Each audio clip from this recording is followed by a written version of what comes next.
Hello guys, adobe Photoshop tutorial series का ये part 16 video है और आज हम इस वीडियो में देखेंगे इमेज रेडी के आगे कुछ एनिमेशन इफेक्ट।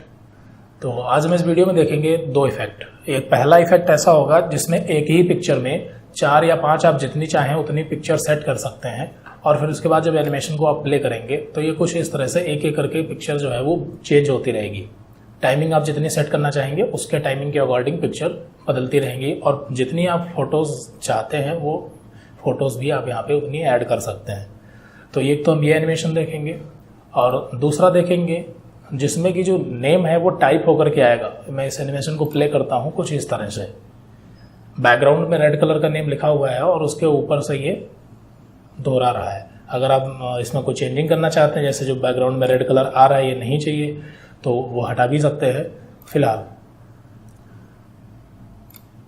तो यही आज हम एनिमेशन इस वीडियो में देखेंगे। तो चलिए शुरू करते हैं। तो मैं इसको बंद किए दे रहा हूँ। तो इन दोनों एनिमेशन के लिए हमें फोटोशॉप की ज़रूरत पड़ेगी, मतलब पहले फोटोशॉप पे वर्क करना होगा, उसके बाद इमेज रेडी पे आना होगा। तो मैं फोटोशॉप ओपन करता हूँ।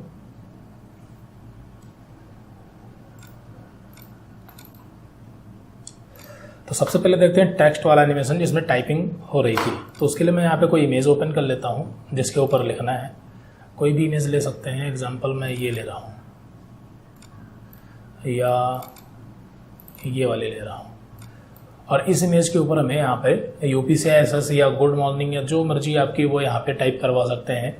तो उसके लिए सबसे पहले हमें क्या करना होगा, अगर आप इमेज का साइज कोई फिक्स करना चाहते हैं तो उसके हिसाब से भी आप यहाँ पे मतलब सेट कर लीजिए, ओके कर लीजिए। तो अगर केवल इतनी दूर में ही लिखना चाहते हैं, यानी कि जो पेज आपका इमेज बनाना चाहते हैं वो अगर उसका कोई साइज रखना चाहते हैं तो आप फिर नया पेज लीजिए और उसके ऊपर आप इमेज को मूव करके ले जाइए। इसकी ज़रूरत हमें नहीं है, इसको हम हटा दे रहे हैं। और ये इमेज काफ़ी बड़ी आ रही है तो इसे अल्टर और शिफ्ट बटन के साथ में छोटा कर लेंगे। पहले कंट्रोल T करेंगे, फिर अल्टर और शिफ्ट के साथ इमेज को छोटी कर लेंगे और इसे फुल स्क्रीन में सेट कर देंगे। शिफ्ट बटन के साथ इसको बड़ी करेंगे। ये हो गया। अब इसको आप थोड़ा जूम कर लीजिए, ये जूम हो गया। अब यहाँ पे हमें टाइपिंग करनी है। तो टाइप करने के लिए टूल हमारे पास होता है फोटोशॉप में टी यानी टाइप करने के लिए। तो इसको यहाँ से लेंगे और जितनी जगह में लिखना है उतनी एरिया को सेलेक्ट कर लेंगे या फिर आप चाहें तो सिर्फ क्लिक भी कर सकते हैं। तो मैंने यहाँ पे केवल क्लिक कर दिया, इसे मैं हटा देता हूँ। टी का टूल लिया और क्लिक कर दिया और यहाँ पे अब हम टाइप करेंगे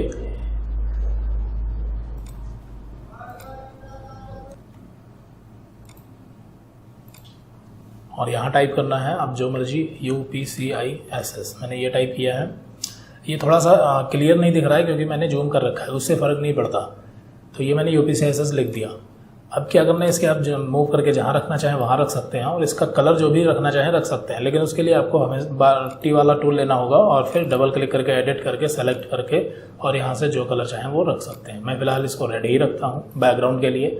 उसके बाद इसी के ऊपर आपको अलग अलग लिखना है UPCISS। ध्यान ये रखना है कि अभी आप देख पा रहे होंगे ये पूरी एक लेयर है, टी वाली ये पूरी एक लेयर है UPCISS की। इधर लेयर बॉक्स में दिख रहा होगा, यहाँ से मैं ऑन और ऑफ कर रहा हूँ। और उसके बाद हमें क्या करना है, इसी के ऊपर से अलग अलग लेयर बनानी है, U की अलग, P की अलग। तो उसके लिए क्या करना है, इसी UPCI को डुप्लीकेट करना है पूरा। कंट्रोल J बटन प्रेस करेंगे तो डुप्लीकेट हो जाएगा। ये देखिए 2 लेयर हो चुकी है। अब जो इसमें 2 बार UPCISS लिखा हुआ है आप देख पा रहे होंगे। फिर उसके बाद टी वाला टूल लेना है और इसे एडिट करना है। पूरा सेलेक्ट कर लेंगे और केवल U रखेंगे, यानी शिफ्ट के मतलब U आप प्रेस कर दीजिए तो ये U लिख चुका है। और इस U को सेलेक्ट करके और इसका कलर आप फिर से चेंज कर दीजिए, जैसे ब्लू कर देता हूँ। ओके, तो ये देखिए इसके पीछे रेड कलर का तो लिखा ही हुआ है और साथ में ये भी लिखा है। फिर क्या करना है, इसी को डुप्लीकेट करना है आगे और फिर उसके बाद यहाँ पर लिखना है P लिखना है। तो आप चाहें तो यहीं U को ही डुप्लीकेट कर लीजिए, फिर से कंट्रोल J, तो U की 2 कॉपी हो गई। और फिर उसके बाद टी वाला टूल लीजिए और इसे सेलेक्ट करके यहाँ पर P लिख दीजिए। तो ये P हो गया और इसको शिफ्ट बटन के साथ आगे की तरफ मूव कीजिए, शिफ्ट के साथ सीधा जाएगा और उसके ऊपर सेट कर दीजिए। तो देखिए U हो गया और ये P हो गया। मैं वापस लेता हूँ अल्टर कंट्रोल Z से और उसके बाद P को फिर से कंट्रोल J कीजिए और ये टी वाला टूल लेकर के इसे फिर से सेलेक्ट करके C कर दीजिए और फिर इसको शिफ्ट के साथ मूव करके आगे की तरफ। इसी तरह से आप जो भी लिखना चाहते हैं उसकी अलग अलग लेयर बनानी पड़ेगी। U अलग लेयर है, देख पा रहे होंगे, P की अलग है और C की अलग है।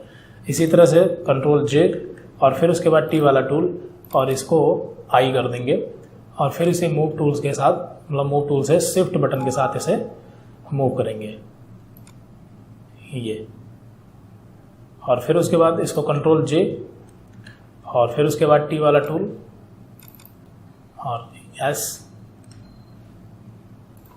एस लेने के बाद शिफ्ट के साथ इसको भी मूव कर देंगे और एस को कंट्रोल जे कर लेंगे और जबकि हमें ऐसे ही लिखना है इसलिए उसी को उठा के शिफ्ट के साथ आगे की तरफ मूव कर देंगे।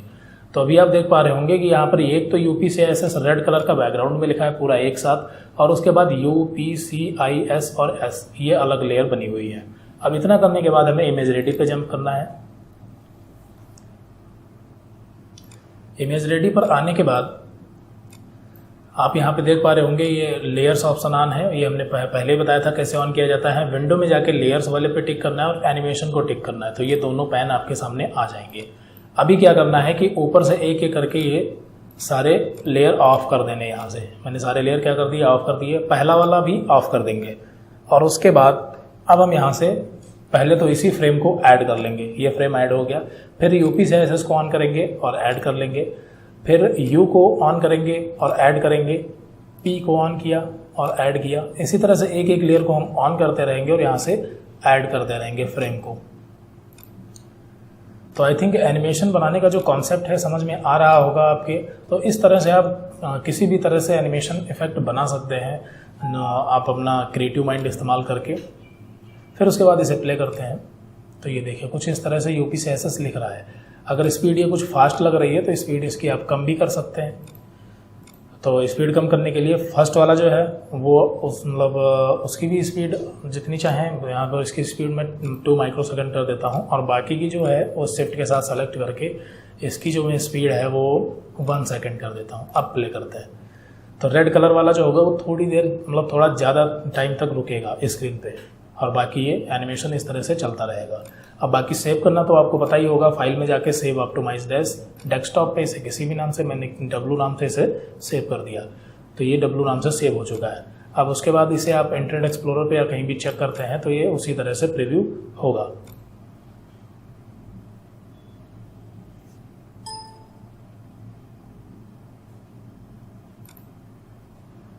तो ये देखिए यहाँ पर ये एनिमेशन मूव हो रहा है। इसका इस्तेमाल पावर पॉइंट पे कर सकते हैं या व्हाट्सएप वगैरह पे कहीं पर भी कर सकते हैं। अगला एनिमेशन था तो उसके लिए भी हमें फोटोशॉप की जरूरत पड़ेगी, तो इमेज रेडी को मैं बंद कर देता हूँ और फोटोशॉप ओपन करता हूँ और अब इसकी हमें ज़रूरत नहीं है, इसको मैं क्लोज कर देता हूँ। तो अब हम यहाँ पर दूसरा वाला इफेक्ट देखेंगे। दूसरे इफेक्ट में हमने बताया था कि कैसे हम इमेज को चेंज कर सकते हैं, यानी कि एक के बाद दूसरी, दूसरी के बाद तीसरी इमेज आएगी। तो चलिए शुरू करते हैं। तो उसके लिए मैं यहाँ पे इमेजेस ओपन कर लेता हूँ। तो मान लीजिए मैंने कोई एक इमेज ओपन कर लेते हैं, ये वाली इमेज मैंने ओपन कर ली और इसके साथ में और भी हमें इमेजेस रखनी है। तो मैं 3 इमेजेस को मूव करवाऊंगा। 3 आप 3 रख सकते हैं, 4 रख सकते हैं, जितनी मर्जी उतनी रख सकते हैं।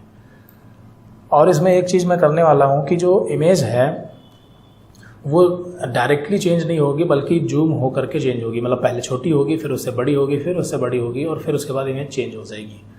तो उसके लिए इस लेयर को पहले हम अनलॉक करते हैं। तो यहाँ पर लेयर को अनलॉक करने के लिए डबल क्लिक करेंगे और इसे ओके कर देंगे। तो ये लेयर अनलॉक हो चुकी है और इसे कंट्रोल T करके हम इसे अल्टर और शिफ्ट के साथ एक कॉर्नर से छोटा कर लेंगे। ये इमेज छोटी हो चुकी। उसके बाद क्या करना है, अभी इस इमेज को हम बड़ी करेंगे। तो उसके लिए कंट्रोल J से डुप्लीकेट करेंगे, फिर कंट्रोल T करेंगे और एक इसको बड़ा कर देंगे यहाँ पे। फिर कंट्रोल J कंट्रोल T और अल्टर शिफ्ट के साथ फिर से इसे बड़ा कर देंगे। फिर कंट्रोल J कंट्रोल T और अल्टर शिफ्ट के साथ इसे और बड़ा करेंगे। फिर कंट्रोल J कंट्रोल T। इसी तरह से हम इसे इमेजेस को बड़ा करते चले जाएंगे और इसे फाइनल हम पूरा फुल स्क्रीन में कर देंगे इस तरह से। तो ये इमेज एक बन चुकी है। अब अगली इमेज लाते हैं, ये वाली ले लेते हैं। इसे भी हमें क्या करना है, कंट्रोल T करके पहले अल्टर शिफ्ट के साथ छोटी स्क्रीन में करना है और पहले तो इसे हम फुल स्क्रीन में कर लेंगे ताकि ये फुल स्क्रीन में परफेक्ट आ रही है। अब इसे हम अल्टर और शिफ्ट के साथ दोनों साइड से छोटा कर लेंगे ताकि ये ऑटोमेटिक सेंटर में चली जाएगी इस तरह से। और फिर इसी तरह से कंट्रोल J कंट्रोल T और इसे फिर से बड़ा करेंगे। फिर कंट्रोल J कंट्रोल T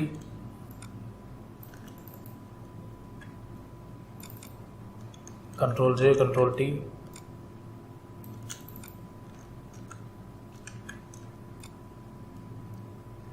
चलिए मैं 2 ही इमेज रखता हूँ, आप लोग 3 या 4 भी रख सकते हैं। मैं 2 ही इमेज रख रहा हूँ और बाकी क्लोज कर देते हैं। अब वापस चलते हैं इमेज रेडी पे। तो फोटोशॉप से हमने क्या किया कि लेयर को यहाँ पे बना लिया, फिर उसके बाद इमेज रेडी पर आए और यहाँ से पहले लेयर एक एक करके ऑफ कर देनी है। ये मैंने लेयर ऑफ कर दी। अब इस लेयर को हम मतलब एक लेयर जो है वो रख रहे हैं, एक लेयर रख रहे हैं और इसी फ्रेम को ऐड कर देते हैं। अब दूसरी लेयर को ऑन करना है और इसे ऐड कर देना है। तीसरी लेयर ऑन करनी है, ऐड करना है। सिंपल सा इफेक्ट है। करंट में जो भी फ्रेम दिख रहा होगा वही ऐड होता चला जाता है। फिर इसी तरह से अगली लेयर,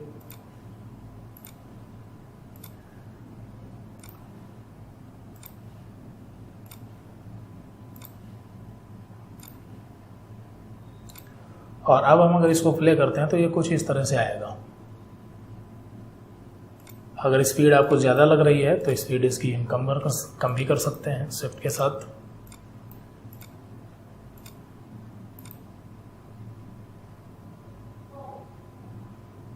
ये देखिए, अब इसे आप सेव करना तो पता ही होगा, फाइल में जाके आप आसानी से सेव कर सकते हैं। तो इस वीडियो में हमने देखा 2 इफेक्ट देखे, एक टेक्स्ट इफेक्ट और दूसरा ये इस तरह से इमेजेस को मूव कराना। और इसी तरह से हम आने वाली वीडियोस में और भी एनिमेशन के इफेक्ट देखेंगे। तो आई थिंक अभी आपके समझ में आ गया होगा कि इमेज रेडी पर हम किस तरह से एनिमेशन इफेक्ट तैयार कर सकते हैं। तो अगर आप एक डिज़ाइनर हैं या क्रिएटिव माइंड अगर आप अपना लगाएंगे तो वहाँ पर आप बेटर इमेज बना सकते हैं। तो ओके, सो मिलते हैं अगली वीडियो में। Thanks for watching this video.